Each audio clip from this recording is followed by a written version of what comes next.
Ladies and gentlemen, welcome to the 21st meeting of the Standing Committee on Official Languages. Pursuant to Standing Order 1083F and the Order of Reference of December 9th, 2025, we are meeting today to study the official languages, advancement of equality of status and use of English and French, regulations. Before I welcome our witnesses, I would like to consult my colleagues. We are beginning this meeting late.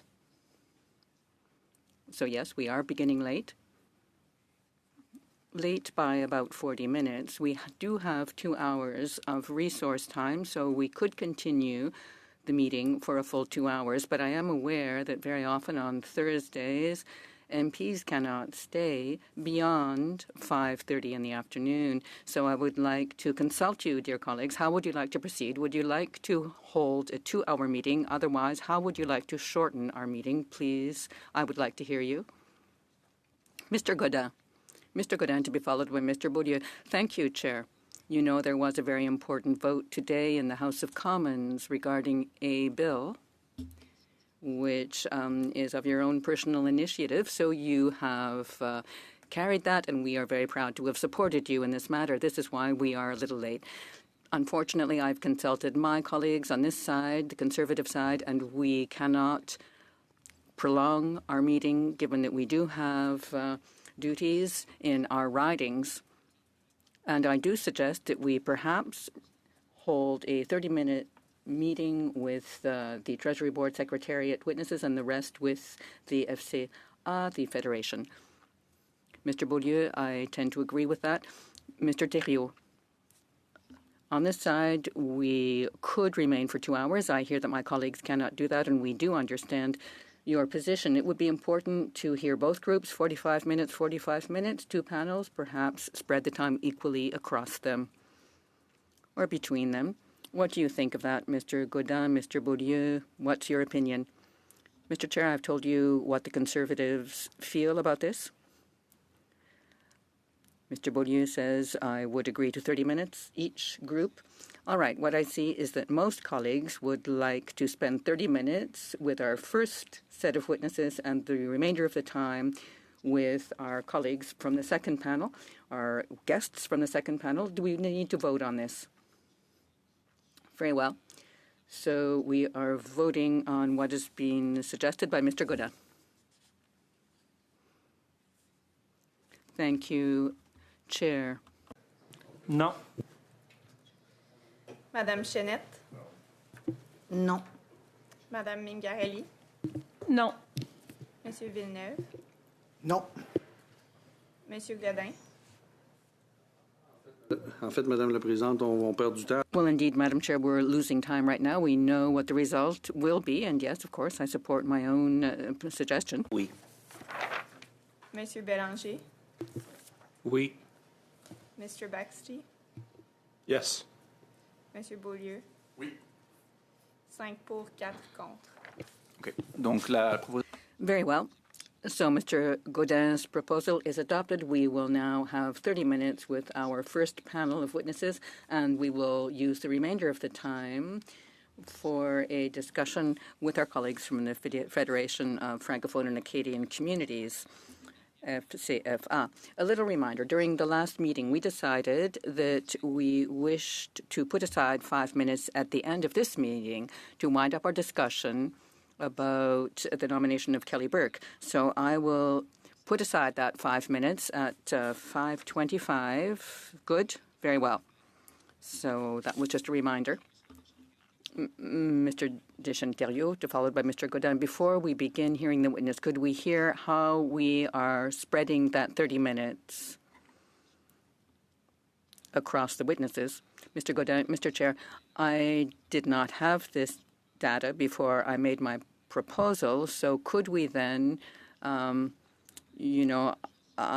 in proposing this, I will look to my colleagues to see if they agree. Could we add 5 minutes to the end of our meeting? 5 minutes at the end? Right? Do we need to vote on it? No vote. At the end. I do need to leave at 5:30. So I'm fine with adding an extra 5 minutes at the very end, but there won't be a vote. There won't be a vote on it. Okay, fine. Very well then. To my proposal then, Chair, I add 5 minutes in order to have the full time that we've set aside with our witnesses and then the 5 minutes for that final discussion. Good. We're on. As for how we will make use of our time, what I will do is keep the first round at 6 minutes for the Conservatives, 6 to the Liberals, and 6 to the Bloc. And then I will shorten the second round proportionally, as I always do. And I will calculate that. Does this suit you? Very well. Then let's continue. We shall begin the 30 minutes now. I would now like to welcome our witnesses from the Treasury Board Secretariat. We have Vidyam Shankaranarayan, Senior Assistant Deputy Minister, People and Culture, Office of the Chief Human Resources Officer, Karsten Quell, Executive Director, Official Languages Center of Excellence, People and Culture, Office of the Chief Human Resources Officer, and Annie Proulx, Director, Regulations and Policy, Official Languages Center of Excellence, Office of the Chief Human Resources Officer. You will have 5 minutes to deliver your opening statement. We will then proceed to a question and answer period. You have the floor, 5 minutes.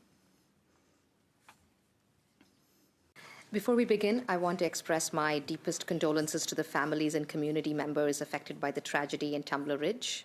Our thoughts are with all those grieving this profound loss and with the first responders and local leaders who continue to support the community during this difficult time. Nous partageons la peine de toute une communauté. We share the grief of the entire community and stand with them in this very difficult time. Chair and committee members, it is a pleasure to be here today to speak with you about the draft regulations for the implementation of Part 7 of the Official Languages Act. On December 9th of last year, the President of the Treasury Board tabled in the House of Commons draft regulations that clarify how federal institutions must meet the obligations set out in Part 7 of the Act. Ce règlement sur la part... These regulations on Part 7 are a key element of the official languages reform launched by the federal government in 2020. This reform includes legislative, regulatory, and administrative measures. The cornerstone of this reform is, of course, the modernized Act that was passed in June 2023. The purpose of the regulations is to create strong guidelines and a common framework for the uniform and consistent implementation of Part 7 commitments by all federal institutions. These commitments concern the vitality and development of Francophone and Anglophone minority communities, the promotion of the full recognition and use of both official languages in Canadian society, the protection and promotion of French throughout Canada, including in Quebec, and the strengthening of opportunities for quality learning in the minority language from early childhood through post-secondary education. To develop the draft regulations, the Treasury Board Secretariat consulted 23 organizations from Francophone minority communities, 17 organizations from English-speaking communities in Quebec, the Office of the Official Languages Commissioner, and federal institutions. It also maintained a dialogue with representatives of the provinces and territories. In total, we held more than 60 meetings, including a dozen with the Fédération des Communautés Francophones et Acadiennes, and with the organization Talking, Advocating, Living in Quebec. We carefully analyzed each contribution and developed regulatory proposals in close collaboration with the Department of Justice and the Department of Canadian Heritage. Le résultat de The result of this work is a draft regulation that we believe is balanced and would provide federal institutions with a clear framework for complying with Part 7. Of the regulations will be that for any federal program, policy, or initiative launched by an institution, that institution must seize the opportunity and consider taking positive measures.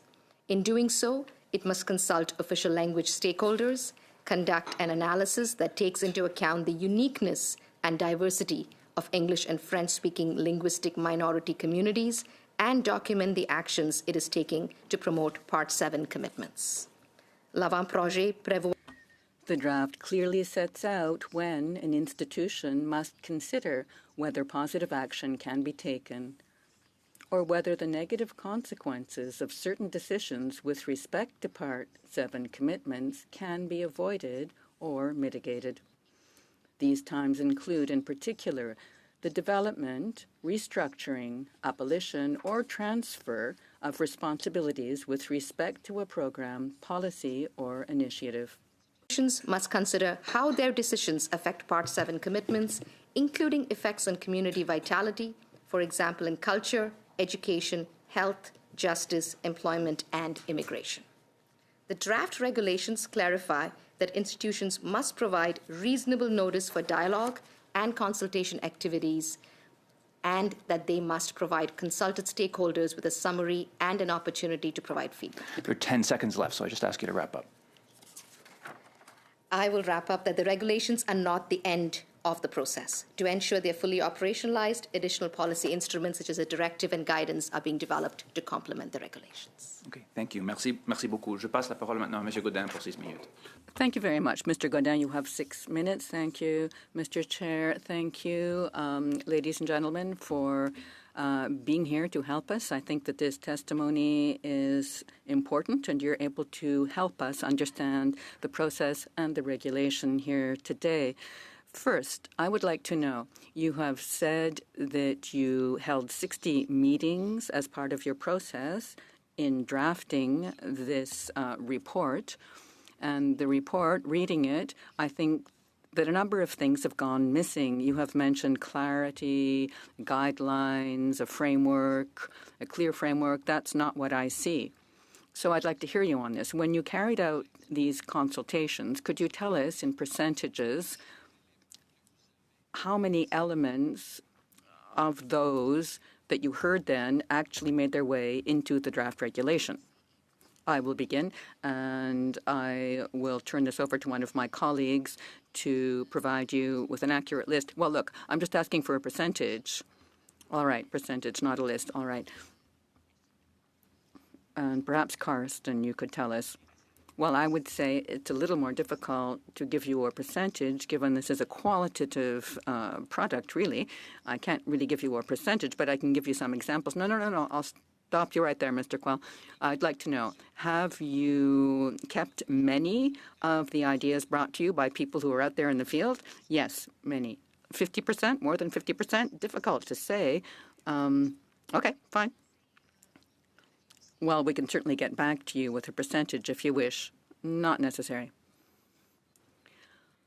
So, at point 2, the domain of application, federal institutions, you say that this regulation applies to federal regulations, other, the Senate and so forth. So I would like to know who is going to ensure that this regulation be applied.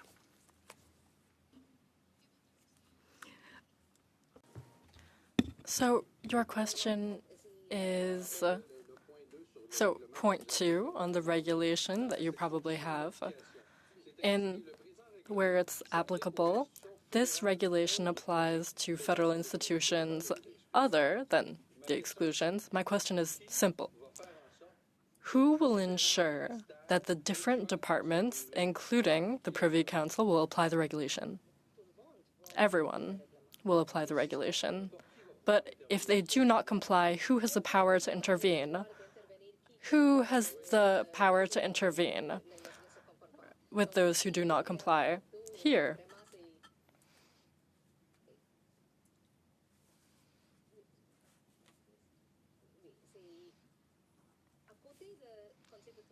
Next to the Privy Council, or rather next to the Treasury Board, we will look into everyone who does not comply with the regulation. And is your question relating to legal action? No. It's to enact compliance, it will be the Treasury Board. Yes, absolutely. Not Canadian Heritage. It's not the Minister of Canadian Heritage or the Minister for Official Languages, which does not exist. They're general administrators who are responsible for putting the law in place in our institutions. The Treasury Board Secretariat is responsible to ensure oversight and create reports on compliance. All right, but who will ensure when the Department of Defense, for instance, doesn't respect the OLA and does not take positive measures, like in Part 7?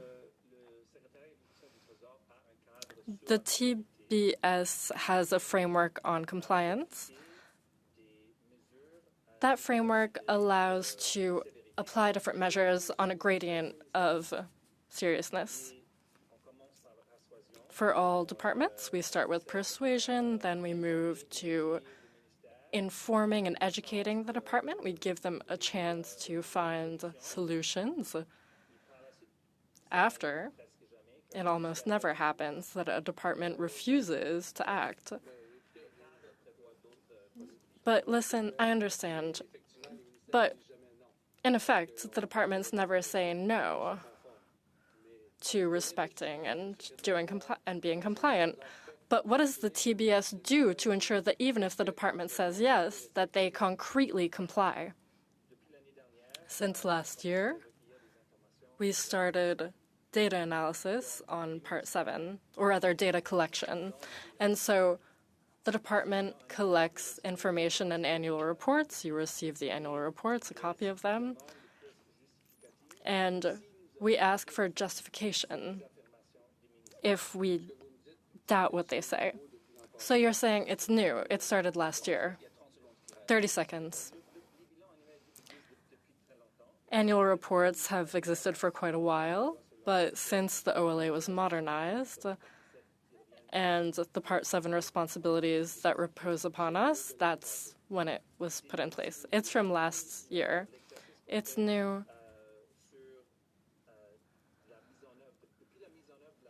Since the OLA has been put in place.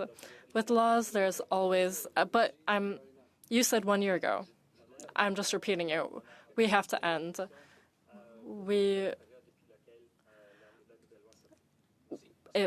Thank you, Mr. Godin. Now, Mr. Deschênes-Thériault. Because we don't have a lot of time, I'll be strict with time. Mr. Deschênes-Thériault, 6 minutes. Thank you very much. I'll get right down to brass tacks. The modernized OLA says that the federal government needs to take the necessary measures when negotiating with provinces and territories in order to respect their official languages obligations. Question. The draft regulations say that linguistic clauses must be suggested. Is there a maximum? Could you have gone further regarding necessary measures?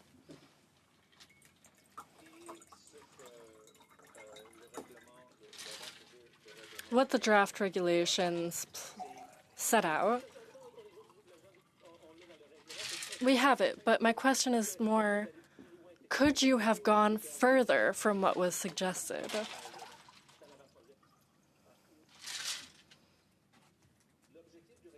The goal of the regulation is to define how Part 7 is put in place. So in the draft regulations, we did what we considered necessary to ensure it was put in place correctly with what we heard from the stakeholders. Would it be possible to define a minimum amount for language clauses? Could you have gone a bit further to regulate necessary measures regarding these interprovincial and territorial agreements? We cannot go beyond what is set out in the law. We can set the modalities, but we cannot go beyond the law's planned actions to include language clauses in agreements. So you went as far as you could, if I understand correctly, because the law says necessary measures, so our interpretation is to propose and inform.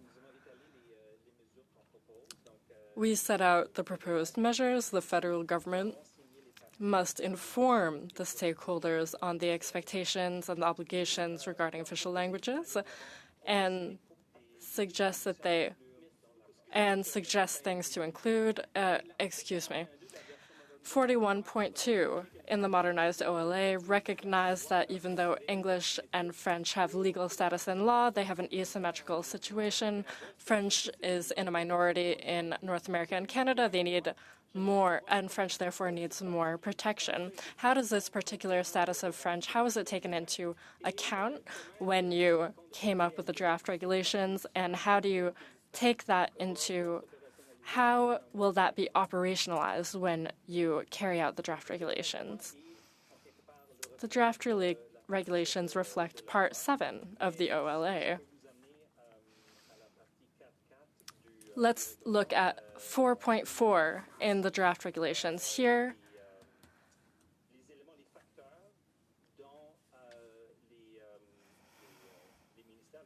the factors that federal institutions must take into account when they consider positive measures. For instance, there are asymmetrical measures. For instance, reestablishment of demographic weight of Francophone communities, supporting the creation of French content that. So there's really a reflection of the need to protect French in certain domains. Thank you. Accountability. There are some mentions in the draft regulations. Would it have been possible to specify more that is regarding oversight in order to ensure uniform accountability throughout institutions? Did you consider anything else to reinforce the accountability mechanisms? I cannot speculate. The text of the draft regulations, which you have before you now, reflects the considerations both of federal institutions and of the information communicated to us by the OLMCs and the Commissioner. This is the fruit of that collaboration. Article 42(1) of the modernized OLA says that the government needs to take it into account during the government's diplomatic relations. Would it have been possible to include something to operationalize that clause? 30 seconds. During the deliberations, our approach was this. We'll target the regulation for all federal institutions. We know in the law certain federal institutions are targeted, like GAC, or the census of rights holders by StatCan. But currently, this is draft regulation that was to apply to all federal institutions. Thank you. Mr. Beaulieu, 6 minutes. Do you agree that the goal of the regulation was to clarify the obligations of Part 7? Does the regulation take the law's goals into account, the overall goals of the law, the goals of Part 7? They take the goals of Part 7 into account. The goal is to set the parameters of execution of Part 7, because the new law, what's really new, one of the new things, are asymmetrical measures. Earlier, Madame Shanka-Narayan also said that the goal is to protect French in Quebec. What in the regulation clarifies that? I didn't see anything that speaks to that. All I saw was the same approach as there normally is. As I just explained, the regulation is a reflection of Part 7 of the law. Part 7 of the law reflects this new asymmetrical approach. The regulation sets the parameters of execution of Part 7. But, as I just did earlier, I can give you an example of the support of the creation and the broadcasting of content that supports scientific research. That's one example. That's one example of how federal institutions can take positive measures to promote and protect French in Quebec and elsewhere in Canada. Your colleague wanted to speak to that. If I may, the draft regulation suggests a common framework that sets out those obligations under Part 7 and makes federal institutions put all of that into place. And one of those mechanisms to protect and promote French all over the country, including in Quebec. In the goals of the law, there is to maintain a Francophone majority in Quebec. And in Part 7, it is also mentioned, point BE, the need to protect and promote French in each province and territory, in Quebec as well. But in all of the regulations, they talk about Francophone and Anglophone minorities, but French in Quebec is never mentioned. During your consultations for the regulation, did you consult people who represent Francophones in Quebec?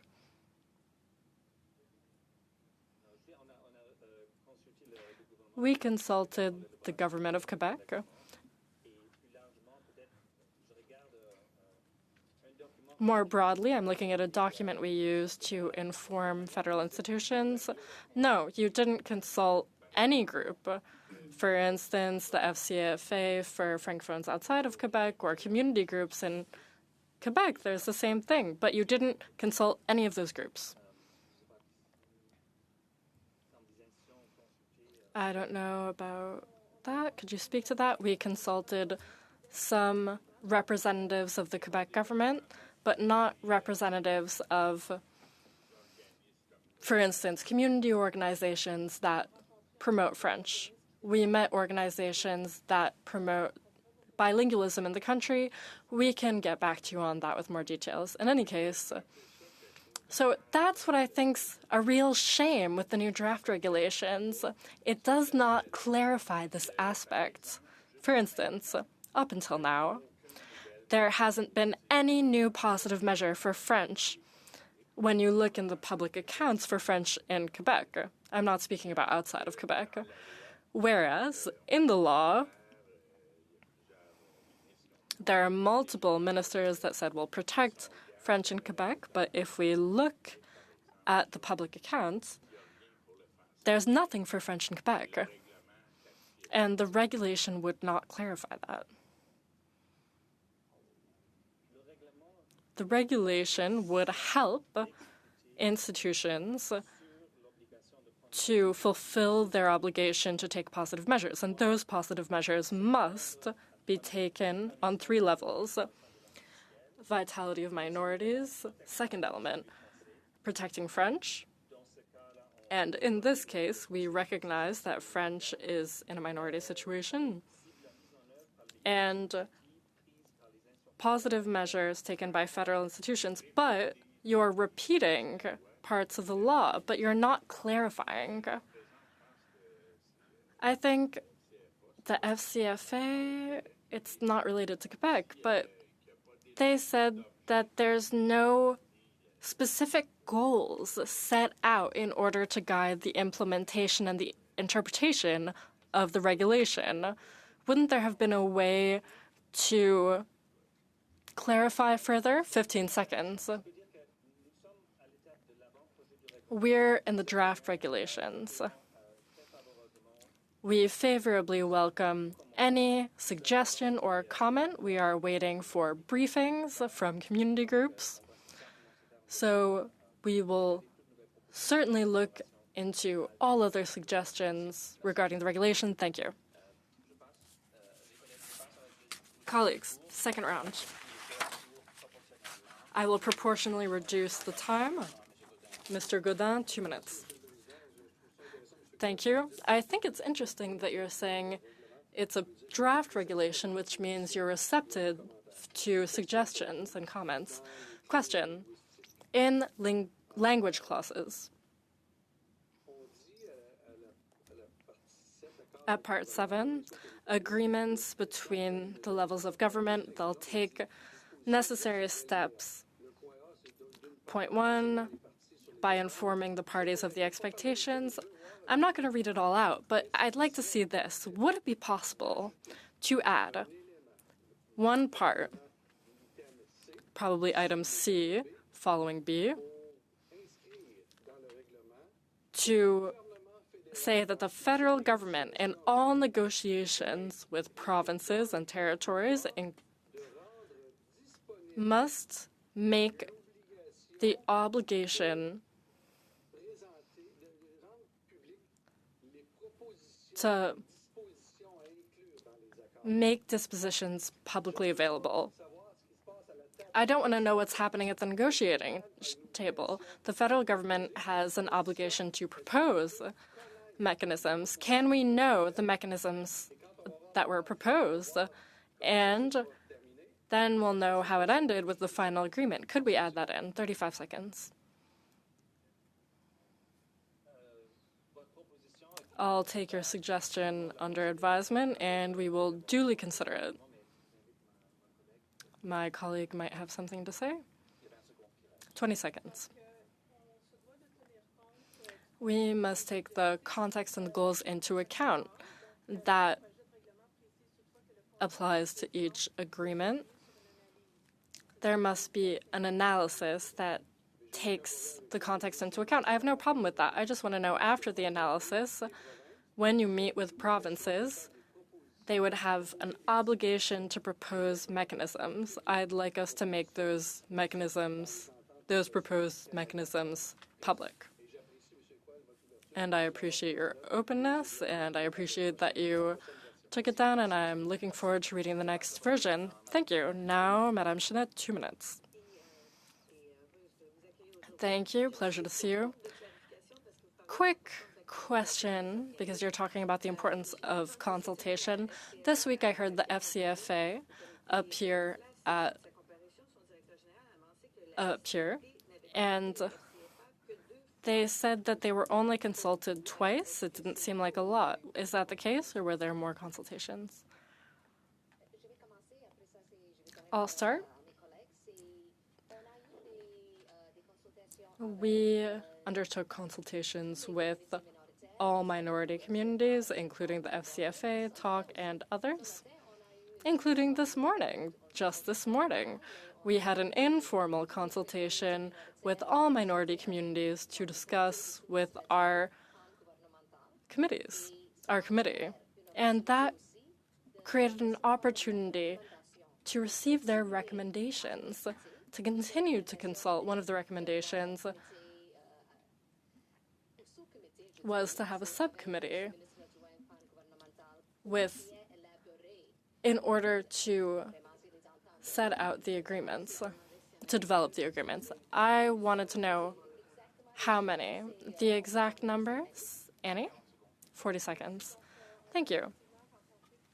We met with more than 60 organizations since the beginning of our work, and with the FCFA around 10 times. I don't have much time left. But given those consultations then, were there any requests that issued from them? Because you say you need to work within the framework of regulations, but what did you hear beyond that that might be of interest to us and point us to other provisions or measures? You have little time. We took into account the many proposals that we received. Thank you very much. I now recognize Mr. Beaulieu. You have 1 minute. Very well, then. What you said earlier was that the consultations are ongoing and you will rework your draft regulations, correct? Then will you come back here before us? I imagine so, and you'll present that new draft. How much time are we talking about, and what form would these new consultations take? We have finished the first round of consultations required under law, and now the parliamentary committee, which is you, are examining our work, and I'm hearing your proposals. We will take them into account, and then we will also look at briefs being provided by the community groups we have consulted, and then the regulations as they would be then would be published in the Gazette, and then there would be a public consultation period. The public in general would be invited to also speak to the document. At the end of that process, the Governor and Council would make the regulations. We're out of time, Mr. Beaulieu. I'm so sorry. I now recognize Mr. Godin. You have 2 minutes. I would like to put a question as follows. We see in this text 4 or 5 times, I think, just glancing at this here, the other interested parties. You mentioned English-speaking and French language minority groups, 5A section, French-speaking and English-speaking minority groups, and other interested parties in Section B. And that is often seen here in this document. What are you speaking of? This is about the Official Languages Act. There are 2 languages at issue, English and French. So why have you added these other entities you've consulted? That's not part of the Act. Because Part 7 of the Act includes provisions regarding support to the official languages minority communities, but also a provision regarding learning in official languages communities, such as Canadian Parents for French. I'm just thinking of interested parties like that who would not necessarily be thought to be an official language minority community, but nevertheless are dealing with in this issue. All right, but the Official Languages Act, at least in my opinion, exists to protect the 2 official languages of the country. That's the aim of that act, so the regulations shouldn't cover anything else. We never talk about other parties or other groups, so why do you mention them here? We take good note of your question. Second point, very well, we'll take that under consideration. Thank you, that's kind of you, 15 seconds. All right, so Section 6.2D. At the last point here, we see, if possible, offer to those who have participated in these exchanges the summary, and then an opportunity to provide extra information in writing. Why, when it's possible? When would it not be possible? I'm afraid you're out of time. All right, if the Act indicates that something, then we mention it in the regulations. I must interrupt you, Mr. Godin. I'm so sorry. I now recognize Mr. Villeneuve. You have 2 minutes. Thank you, Mr. Chair. All right. The Act foresees that federal institutions must, in as much as possible, base their analyses on real data when they evaluate positive measures and the effects of them, and the regulations, at least in the draft here, do not specify how such data would be gathered or used. Wouldn't it be relevant to do so to ensure that the federal institutions do respect the Act?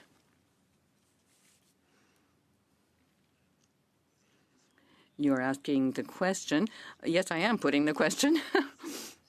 And I can, look, we will, of course, take that under consideration. I understand that you would like to see more details or more clarity about the manner in which data is gathered and used by federal institutions. Yes, I think that would be very important to do. And thank you for taking good note of that. Let me go back now Hang on, I've got 45 seconds, 50 seconds. Thank you, Chair. Not even, given that I've just said a half sentence there. All right, so the Act speaks to positive measures. Section 6 and 41.6 specifies that these measures must be real and undertaken with a view to a positive effect. But the regulations don't seem to speak to that specifically. So could we specify the aims of the Act within the regulations? 15 seconds. We will have to see whether what you propose there is beyond the framework of what legislation allows us to do when it comes to making regulations, what can actually go into a regulation. Thank you very much, Mr. Villeneuve. So, speaking for the committee, I would like to thank you for having joined us. We are out of time. Colleagues, I know that normally speaking, we would spend a little time between panels to chat with our witnesses. I would ask you not to do so that we make good use of what time is left for us to speak with the FCFA.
Here, our second panel of witnesses. And we have mentioned it at the end. We have kept aside 5 minutes to discuss the appointment of or nomination of Ms. Burke as Commissioner of Official Languages.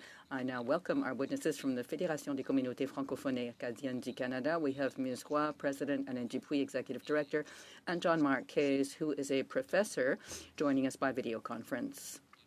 Welcome. You will have 5 minutes to deliver your opening statement. We will then proceed to a question and answer period. You have the floor, Ms. Roy, 5 minutes. Thank you, Mr. Chair, ladies and gentlemen, honorable MPs, good day. I thank you for having invited us to share today with you our impressions about the draft regulations on Part 7 of the Official Languages Act. I have here with me our Executive Director, Alain Dupuis, as well as Professor John Kays, a former official with the Department of Justice. Professor Kays has recognized expertise in the drafting of regulations. I needn't remind us of the number of years and amount of effort invested in modernizing this act. This committee played a key role by refining the bill that ultimately passed with 300 votes in the House of Commons in the spring of 2023.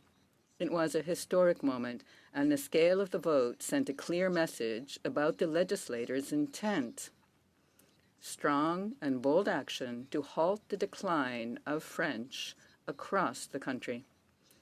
The draft regulations relating to Part 7, prepared by the Treasury Board Secretariat, do not fulfill the promise of the Official Languages Act.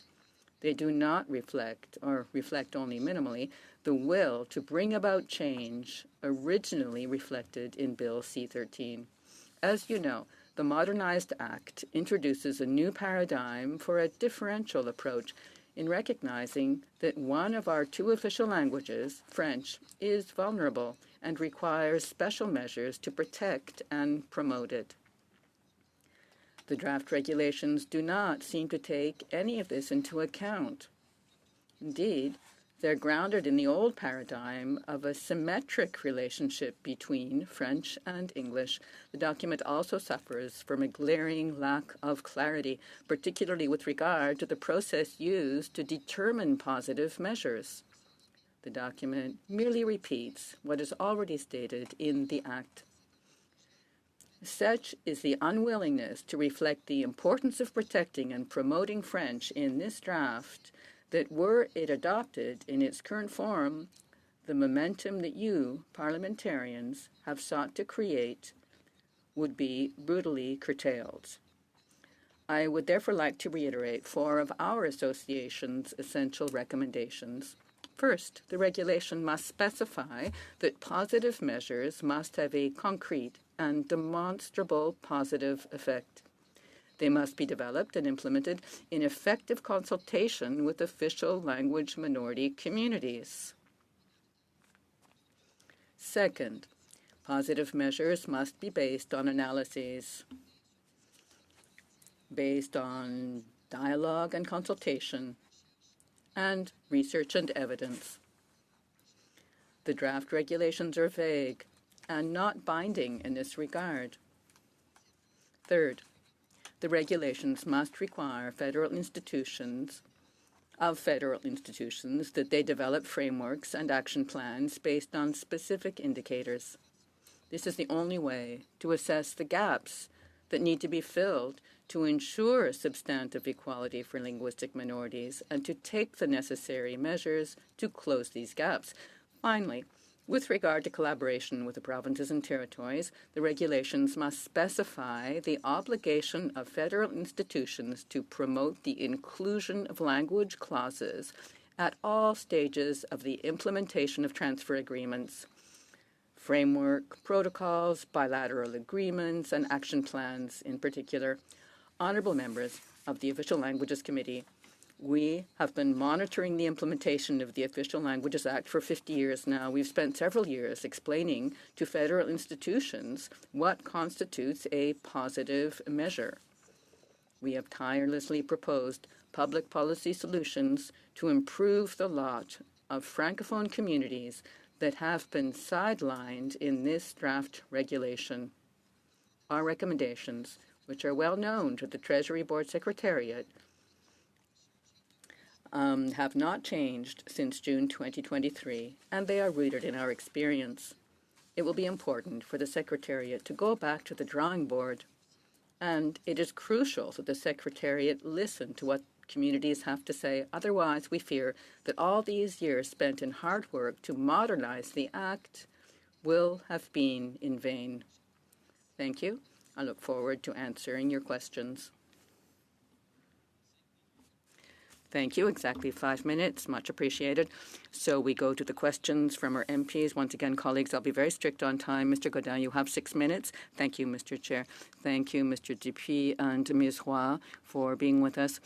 I know that you have invested a good deal of effort year in and year out, and we have worked together to modernize the Act. Thank you for the work you carry out. You represent so many organizations across the entire country working for official languages, and I'm very happy to contribute with you in view of this mission to encourage both official languages, the most vulnerable of which, as you have underscored, is French.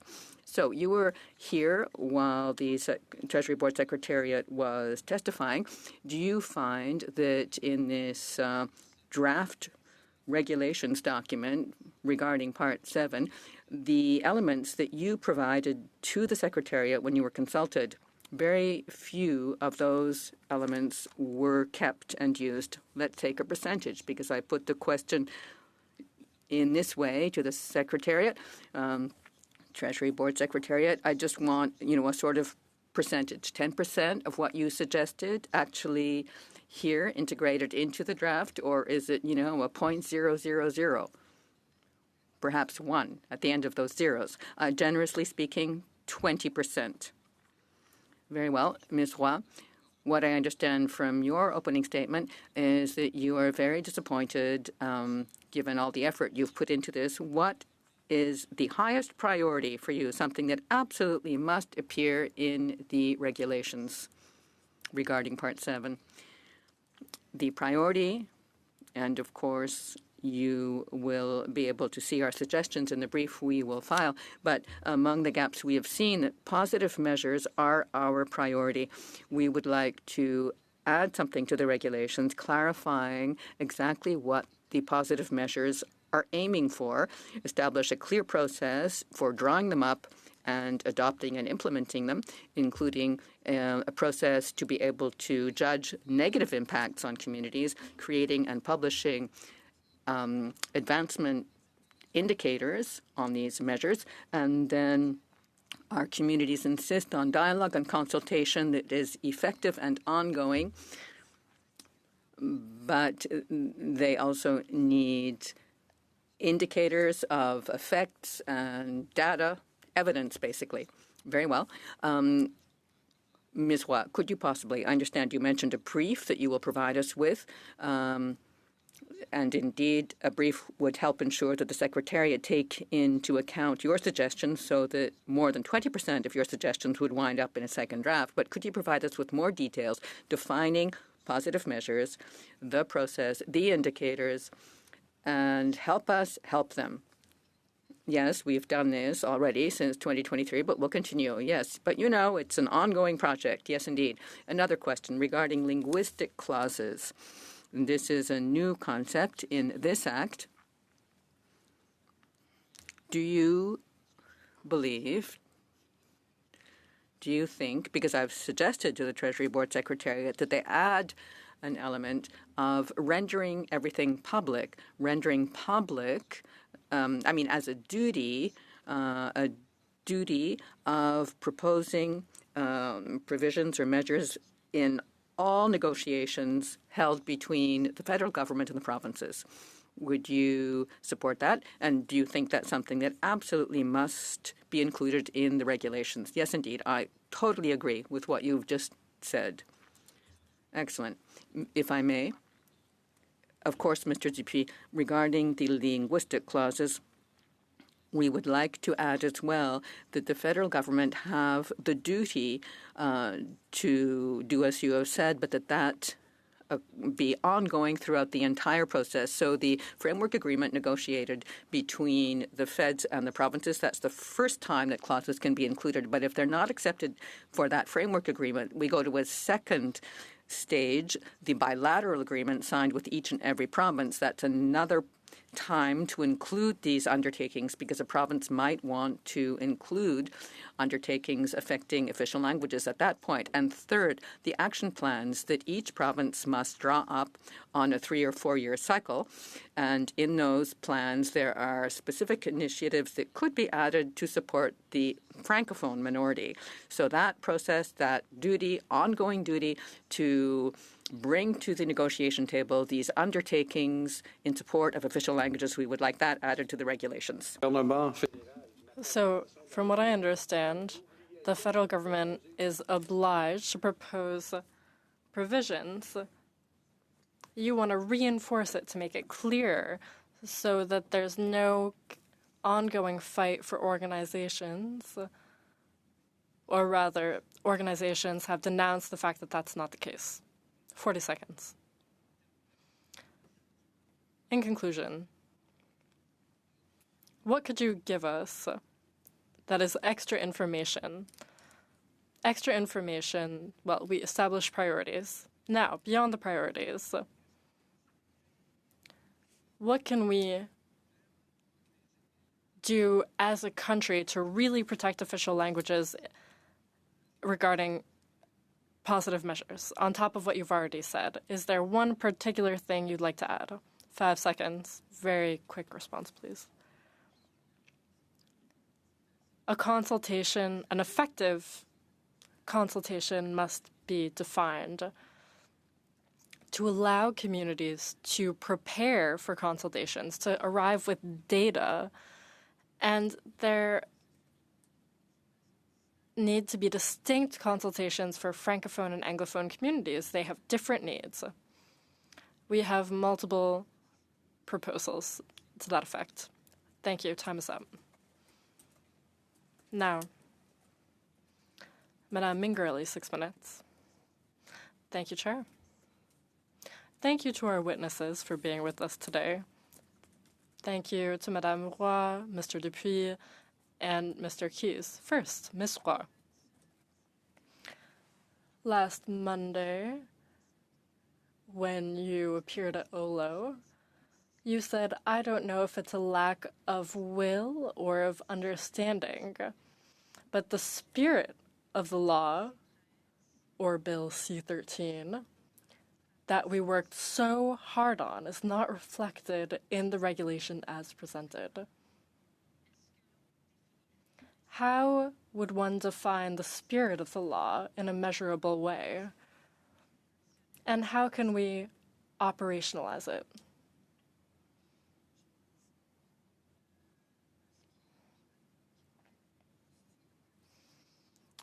Regarding what could be a good regulation, our biggest worry is to have a regulation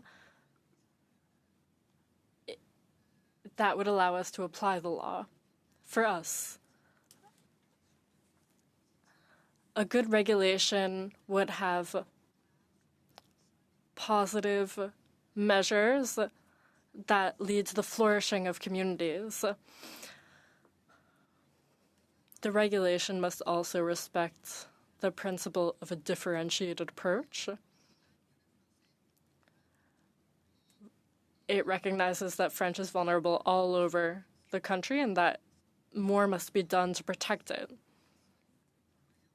So, someone who works for the public service, who would only read the regulation as presented, could never see the manifestation of differentiated approach. I would also add that positive measures must not be secondary to the main mandate. So a positive measure can't be something that's just small on the side that isn't at the very heart of what a department does. In the federal budget, there are considerable investments in housing and infrastructure. Will those new programs be obligated to provide support to Francophone communities? At the time being, nothing requires that. But that's the kind of program that communities want. And often it was just relegated to the side with not much budget. That doesn't really contribute for us to have our fair share of the big projects. That's the spirit of positive measures. It's not on the side. It's at the very heart of everything the federal government does in all political programs. We're thinking of Francophones in minority communities. We're thinking of their specific needs, and we adapt programs for them. That's the heart of the modernization of the law. Thank you very much.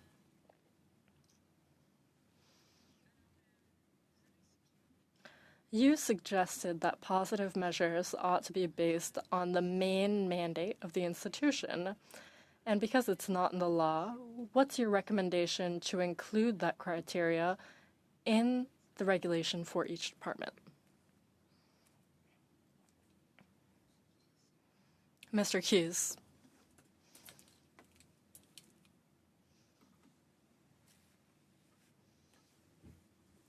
Yes. We believe it's important to highlight positive measures that ought to be at the heart of the main apparatus of the federal institutions. Like my colleague just said, small secondary initiatives that are kind of add-ons. Well, those won't produce positive measures. those activities must be at the heart of those institutions. Thank you very much. How much time do I have left? Inaudible. For all witnesses, consultations. Often you talk about the need for consultation. We all agree that consultation must take place and is necessary so that OLMCs are heard. But sometimes consultation requests are a bit disproportional. Do you think that the government should consult you as if Clause 35 applied to you? Yes. I think that in our briefing we make several suggestions. I don't know which article or clause you're referring to. I think there would be a way to have more consultations so that communities can have reasonable warning. Often before we participate in consultations, we have to hire analysts, we have to consult our own community, we have to do data collection. If we have insufficient warning, well, often we only have a few days warning of consultation with inadequate preparation time. Second thing, federal institutions must ensure that communities have the capacity to undertake consultations and allocate a budget for them to prepare.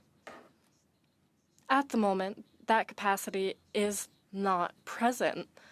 During the last OLA action plan, there will be new obligations for consultants, but there also needs to be funding so that all groups, including in your riding, can take part in consultations. I have to cut you off.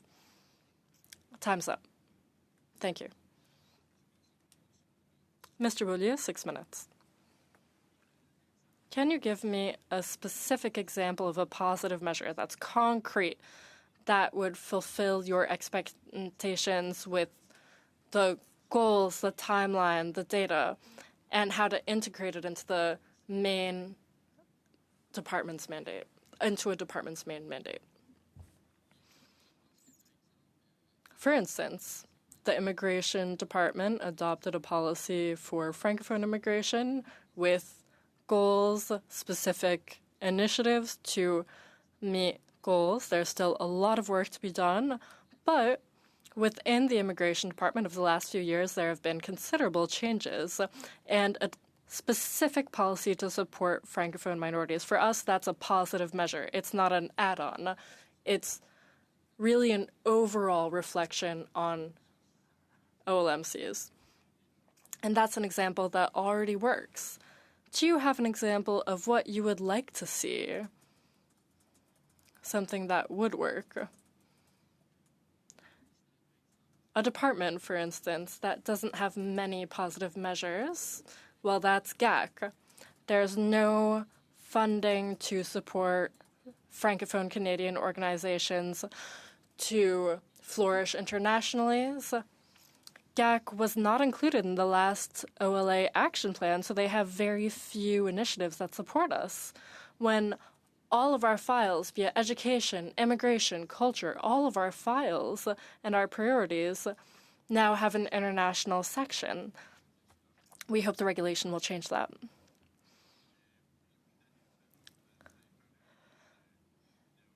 You said there ought to be goals set out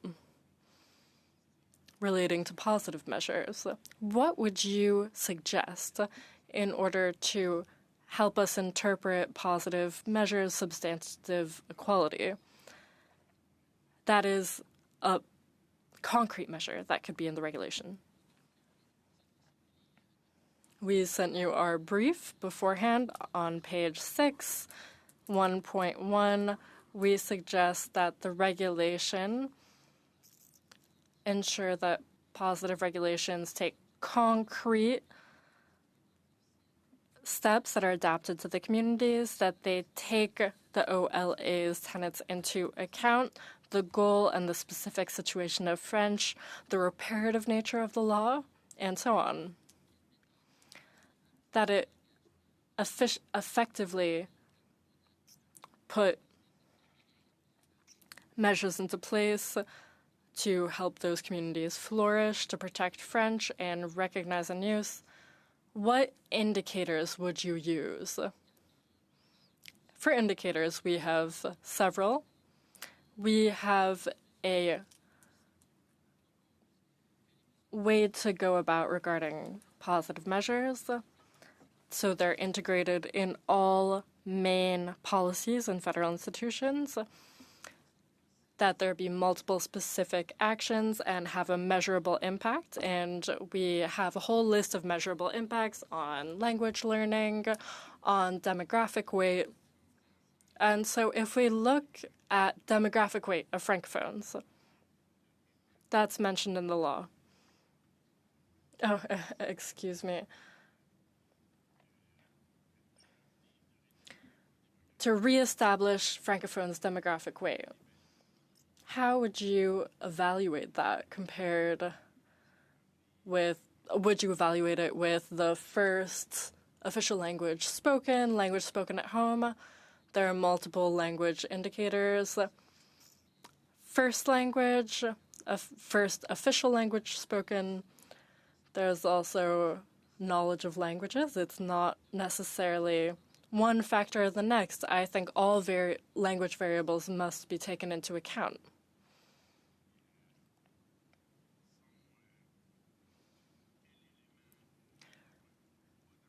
And what that isn't in the regulation would you like to be in the regulations? You mentioned measures to promote French internationally. For instance, you said it didn't take the differentiated approach into account. Can you give us some more details? The differentiated approach speaks to the fact that communities have different needs, not just Anglophone and Francophone, but even within the Canadian Francophonie, there's a diversity of needs, and in some places, there's more need for support than in others. So when institutions consult communities, they must take that diversity into account. 40 seconds. You also suggest revising the regulation every 5 years. How would you do that? The regulation will operate changes within different federal institutions. For us, you have to examine their effectiveness every 5 years in order to continue to change things, make appropriate changes. Overall, do you think that we could reestablish Francophones' demographic waste? 5 seconds. If the means are consecrated to that goal, it's possible. Thank you. So, second round. Colleagues, Mr. Dalton, 3 minutes. Thank you very much for appearing here and all of your efforts over the years. The law we voted on in 2023, now it's 26. What do you think of the delay? Does that show a lack of energy? What do you think? Well, we have to live with it, but it's unacceptable. We were told it would be 18 months. That's lots of extra months, but that actually gave us a chance to work, to prepare what we wanted to see in a regulation. And that's why we were so disappointed when we read the draft regulations, because what we wanted that were such a priority for us were not there.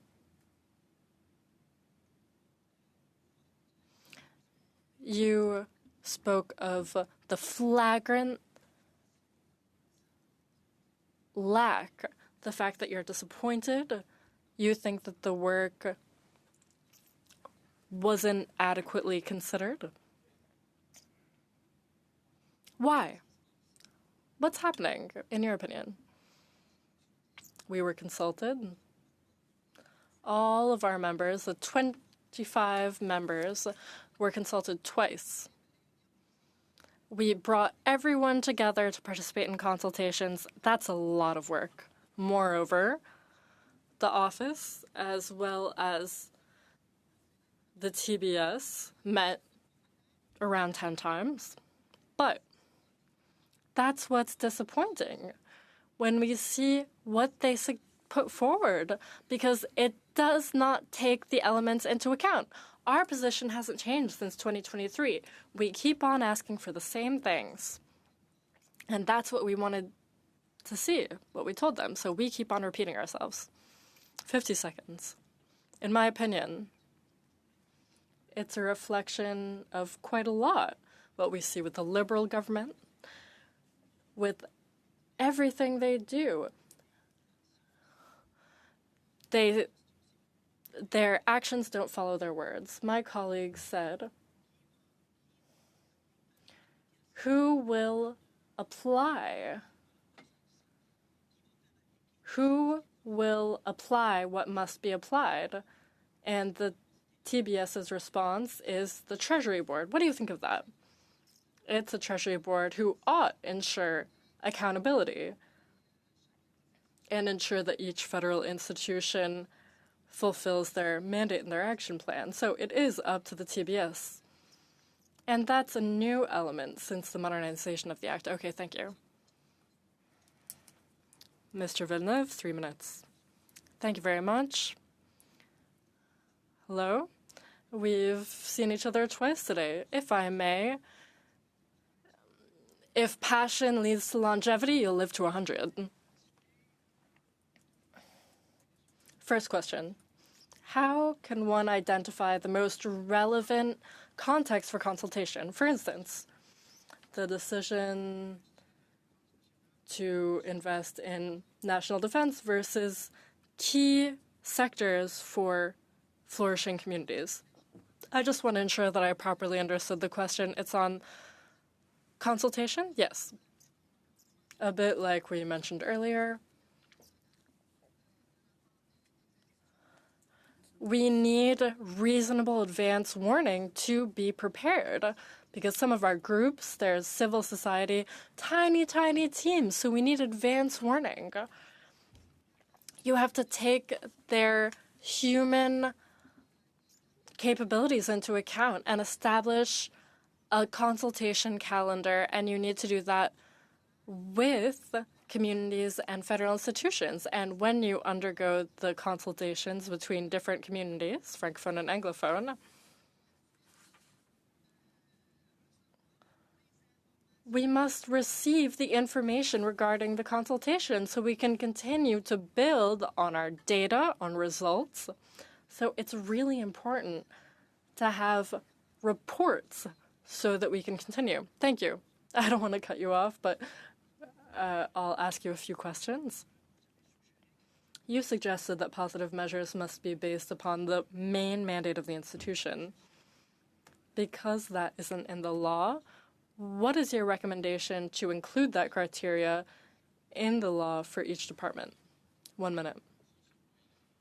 To that point, the goal of the law, well, we speak of substantive equality, and that was recognized by the Canadian Supreme Court. It must be the norm.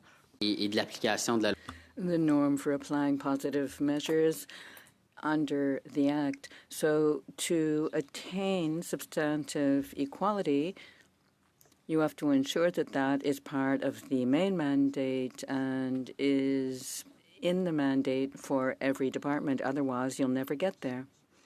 Thank you so much. We have less than 30 seconds. So quickly, every 5 years, you say this should be reviewed. So why every 5 years? Because it takes a lot of work. And most institutions will have to draw up action plans and continue to carry out their work. So we say if every 5 years they could do so, very well, we could discuss it later. Thank you, Mr. Villeneuve. And now, Mr. Beaulieu, you have 1.5 minutes. Quickly then, Earlier, we were talking about indicators of linguistic vitality and so on. You mentioned examples, but you didn't speak of the language spoken at home. You spoke about language at kindergarten, but what we've seen is that over the years, more and more Francophones are using English at home. Do you think that we should take that indicator into account as being sort of a linguistic transfer, and should we try to stop that trend? I've seen my section in the brief about indicators. We want to ensure that the measures be evaluated based on minority access to government services, access by minorities, the access to jobs, institutional vitality, access to education, cultural vitality, linguistic and identity-based of Francophone minorities, impact on visibility and the promotion of French, and bringing demographic percentages back into balance. And I think those are all the points, and I think you've touched on one of them there. 20 seconds, very quickly. Very often, linguistic indicators have been changed to make it look like there are more Francophones in order to make it, fit in with the act when numbers are at issue. But nothing prevents the government from changing its criteria or changing its indicators to kind of shift the view to reduce the levels of criteria, for example, to not offer services in French. I'm so sorry, we're out of time. Mr. Bélanger, you have 3 minutes now. Thank you, Mr. Chair. Now, modernizing the Official Languages Act ended with the adoption of C-13 in June of 2023. You say that not many changes since then have come into play to protect French. There doesn't seem to be much interpretation of it, nor indications provided to civil servants about how to apply it. So tell us how much the Treasury Board Secretariat is eager to bring in a new culture to the federal civil service in this regard. I think that is one of our core requests. We want regulations that does not provide us with more procedures, but more results. Our fear is that communities will participate in a number of processes, procedures, and so on, but without any obligation that all this lead to a real effect for them, and that there is this basic inequality between the majority and the minority. We want a clear process such that there is no question about what needs to be done to lead to results for the Francophone minority. Thank you. Finished? Yep, good. And Ms. Chanette, you have the floor for 3 minutes. Thank you very much. Thanks for being with us. We recognize just how much you understand about this file and your leadership on it as well, and your passion for it.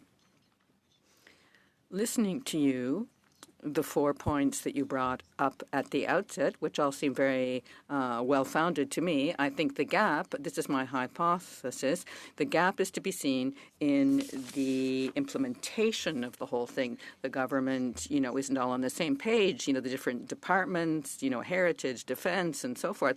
The dynamics are so different.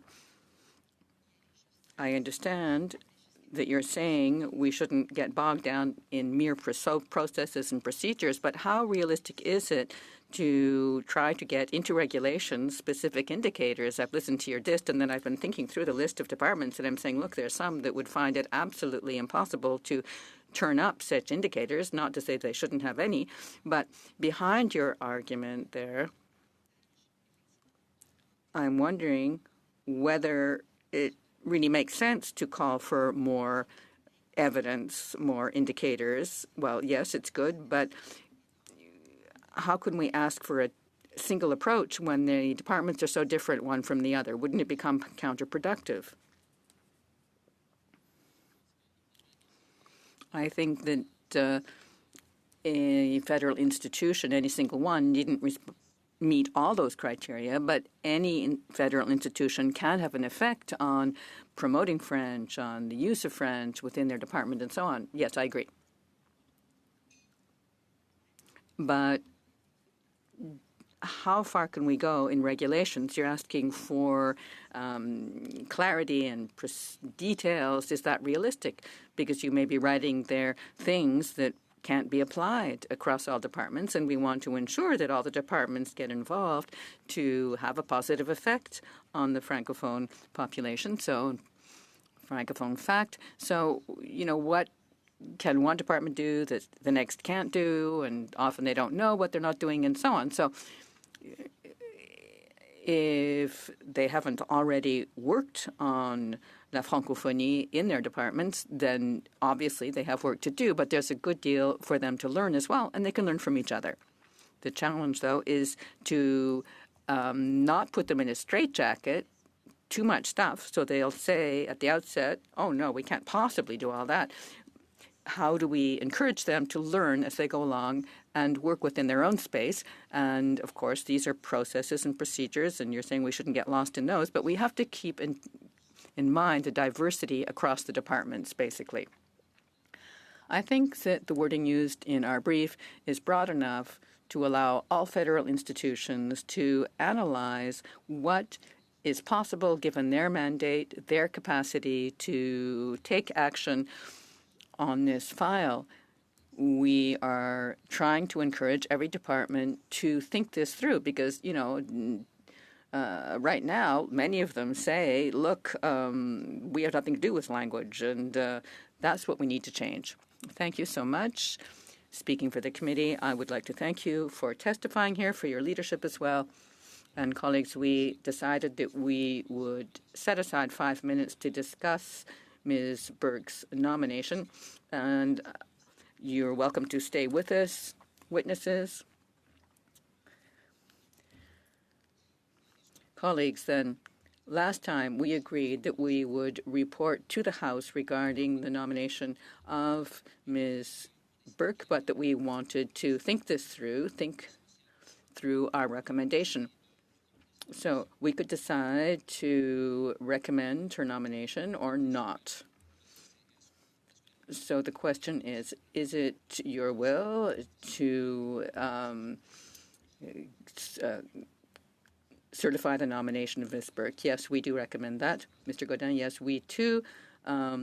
We recommend that we nominate Ms. Burke as the Commissioner of Official Languages, and I'd like that to go to vote. We too, but we would like an administrative report to this effect.